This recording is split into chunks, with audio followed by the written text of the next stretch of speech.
यहाँ के जनप्रतिनिधियों से मुझे कोई उम्मीद नहीं है कि ये आज के धन पशु नेता हो।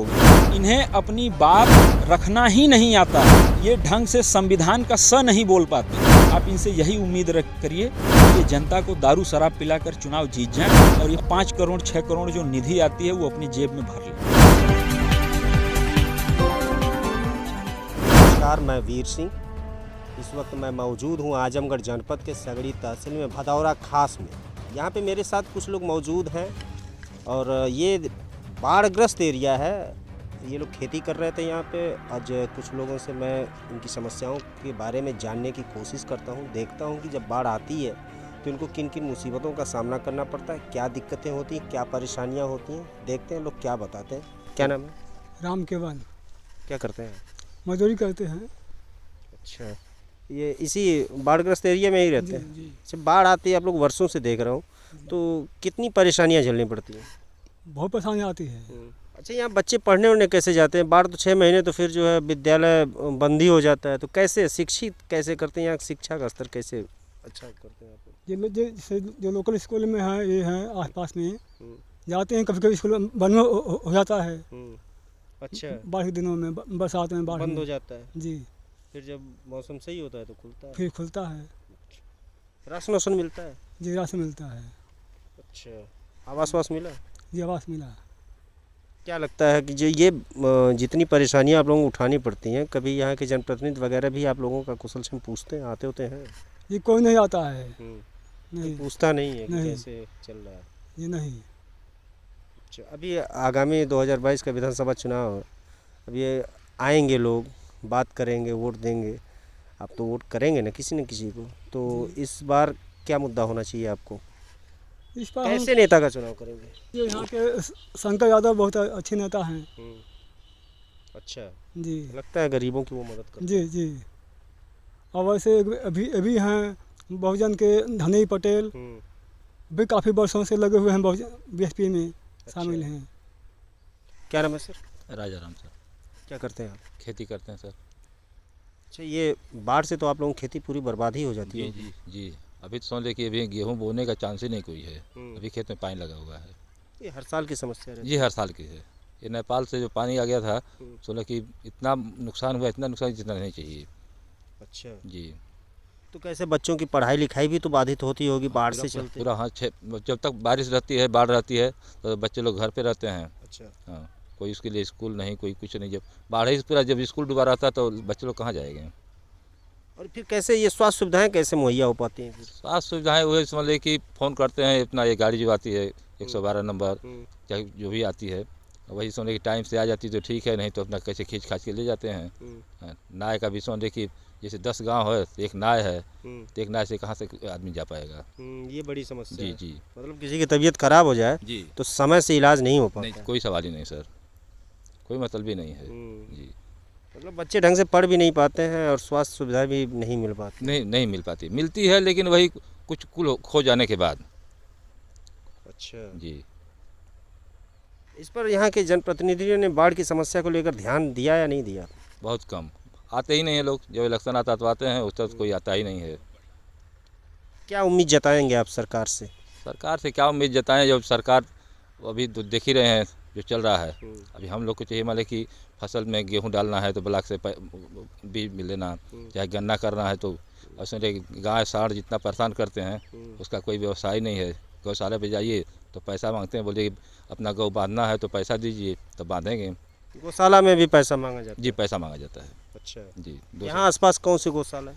गौशाला बघावर में है एक। अच्छा, वहाँ गए थे आप? जी, गए थे मैं। क्या बोला उन्होंने? बोले कि पहले अपना रजिस्ट्रेशन कराइए, बछड़ू का रजिस्ट्रेशन कराइए, खाने लायक है कि नहीं खाने लायक है, उसका 200 रुपया लगेगा, तब आपको लेके आना पड़ेगा, फिर आपको टोकन मिलेगा। हाँ, तो आप लेके जाइए। तमाम परेशानी जी जी सर।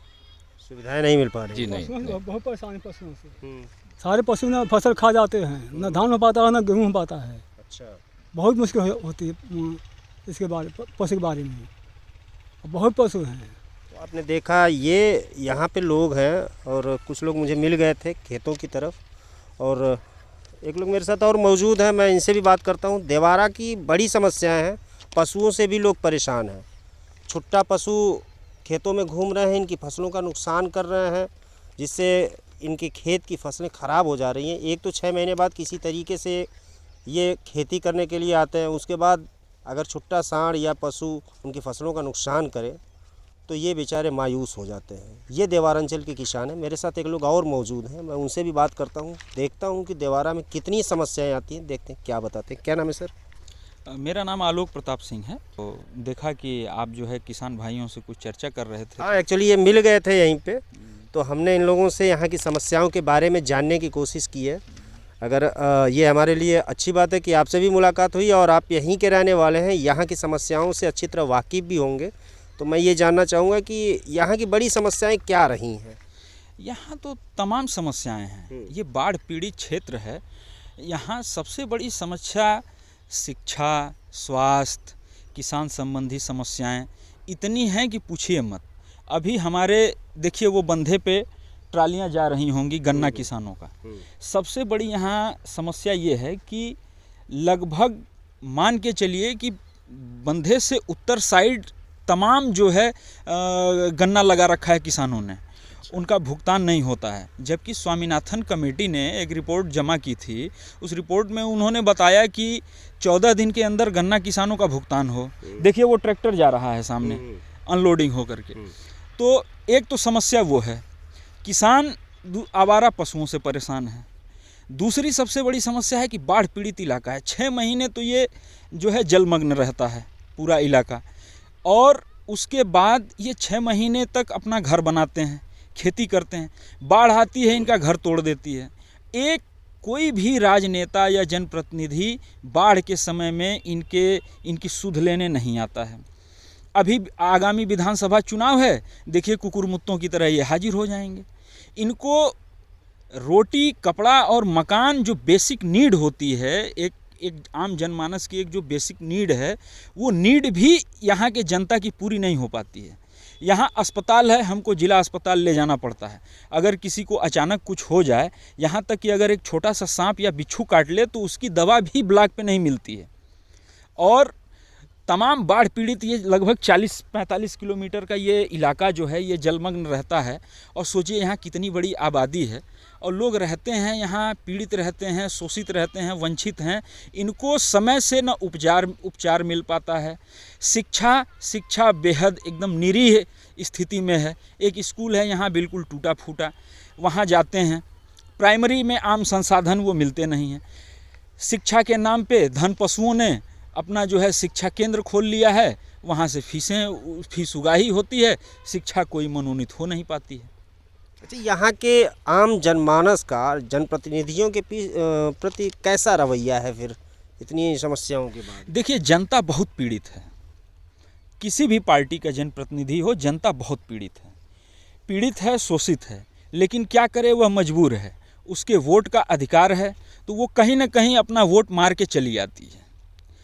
जनता बहुत शोषित है। इनके पिछड़े होने का मुख्य कारण क्या हो सकता है?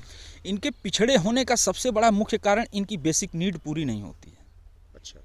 न इनके पास शिक्षा का वो स्तर है, न इनके पास स्वास्थ्य का वो स्तर है, न इनके पास रहन सहन का वो स्तर है। बाढ़ आ जाती है, इनकी झोपड़ी गायब हो जाती है, इनकी टूट जाती है। कच्चा मकान है, गिर जाता है, ढह जाता है। जब वो रह ही नहीं पाता है आम जनमानस किसान, तो वह शिक्षा और स्वास्थ्य के बारे में क्या सोचेगा? छोटी सी बात है कि अगर हमें रहने और खाने के लिए नहीं मिल रहा है तो वह आगे और कुछ सोच ही नहीं सकता है। यहाँ पे जिस तरीके से आपने बताया कि अच्छा, महिलाओं की क्या भागीदारी रहती है, उनकी जीवन शैली पर कितना प्रभाव पड़ता है?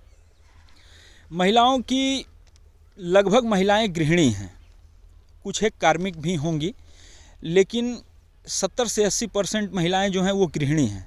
घर के कार्य से वो फुर्सत मिल जाता है, वो बैठी रहती हैं। आम जन नेताओं को इतनी भी सुध नहीं है कि तमाम स्किल इंडिया, डेवलप इंडिया के माध्यम से जो मुहिम चल रही है, यहाँ देख लीजिए वही कि मतलब जनप्रतिनिधियों को इतनी सुध नहीं है कि महिलाओं को कार्य के रूप में कैसे देखा जाए, महिलाओं से कैसे कार्य नियोजन की प्रणाली को शुरू किया जाए।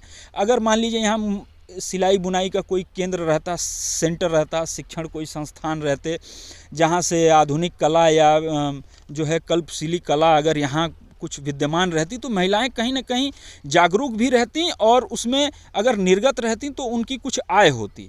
तो जाहिर सी बात है जब आय नहीं है तो महिलाएं पिछड़ी ही हैं। अच्छा, यहाँ के बिजली और स्वास्थ्य के क्या हालात हैं?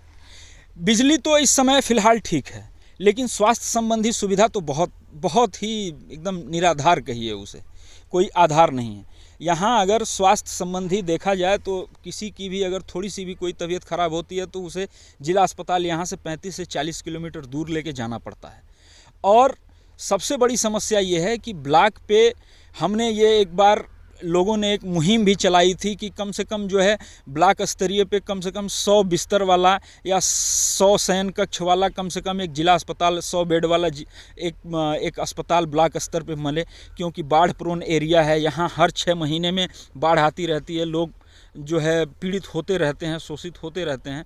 उनको जो है सांप बिच्छू आए दिन एक्सीडेंट रोज़, मतलब अगर इस बंधे पे देखिए, बंधे का निर्माण हो रहा है यहाँ पे, जो महुला गढ़वल बांध, जो ये महुला गढ़वल बांध है वहाँ से गोला से जो है ये सड़क निकल रही है, आए दिन इस पे एक्सीडेंट होते रहते हैं। लेकिन जो है हमें यहाँ से आजमगढ़ गोरखपुर लेके भागना पड़ता है, प्राथमिक उपचार केंद्र कोई नहीं है। ये सगड़ी विधानसभा है और यहाँ के विधानसभा क्षेत्र का सबसे पिछड़ा हिस्सा मैं कह सकता हूँ देवारांचल है। क्या लगता है जब सरकारी योजनाएं चलती हैं यहाँ पे, तो उन योजनाओं का मुझे तो नहीं लगता है कि समुचित लाभ भी यहाँ के लोगों को मिल पाता होगा। इस पे आपकी क्या राय है? बिल्कुल नहीं मिल पाता है, क्योंकि देखिए यहाँ शिक्षा का अभाव है, और जब शिक्षा का अभाव रहेगा तो जनमानस जागरूक नहीं रहेगा। अगर जनमानस जागरूक नहीं रहेगा तो बस किसी भी सरकारी सेवाओं का लाभ नहीं ले सकता है। और यही यहाँ के जनप्रतिनिधि चाहते हैं कि ये जनता जाहिल और जपाट बनी रहे, ताकि हम अपनी रोटियाँ सेकते रहें। क्या कहना चाहेंगे यहाँ के चूँकि आप यहाँ के मूल निवासी हैं, रहने वाले हैं, तो यहाँ के जनप्रतिनिधियों से यहाँ के सुधार के विषय को लेकर के क्या कहना चाहेंगे कि ताकि यहाँ के लोगों के भी जो है उनकी जीवन शैली में सुधार हो, बदलाव हो, वो भी आगे बढ़े? नहीं, इनसे कोई उम्मीद नहीं है। यहाँ के जनप्रतिनिधियों से मुझे कोई उम्मीद नहीं है, क्योंकि सबसे बड़ी चीज़ है कि ये आज के धन पशु नेता हो गए हैं। इन्हें अपनी बात रखना ही नहीं आता है, ये ढंग से संविधान का स नहीं बोल पाते हैं। आप इनसे क्या उम्मीद कर लेंगे? आप इनसे यही उम्मीद करिए कि ये जनता को दारू शराब पिलाकर चुनाव जीत जाएं और ये 5 करोड़ 6 करोड़ जो निधि आती है वो अपनी जेब में भर लें। बस इनसे आप यही उम्मीद कर सकते हैं। इनसे आप ये उम्मीद कर लेंगे कि ये जाके विधानसभा में बोलेंगे या संसद में बोलेंगे, इनसे आप ये उम्मीद मत रखिए। ये मेरा सवाल वो था कि मैंने पूछा था कि यहाँ के आम जनमानस का जनप्रतिनिधियों के साथ रवैया क्या है। जवाब आपको मिल गया होगा। मैं और लोगों से मुलाकात करूँगा। देवारांचल की बड़ी समस्याएं रही हैं, शिक्षा भी वो ढंग से नहीं मिल पाती उनको, यहाँ की जो भौतिक सुविधाएं होनी चाहिए वो भी नहीं मिल पाई हैं। मैं कुछ लोगों से और बात करूँगा, उनसे भी उनकी समस्याओं के बारे में जानने की कोशिश करूँगा। तब तक के लिए मुझे दीजिए इजाज़त। मैं हूँ वीर सिंह, देखते रहिएगा समाचार इंडिया लाइव।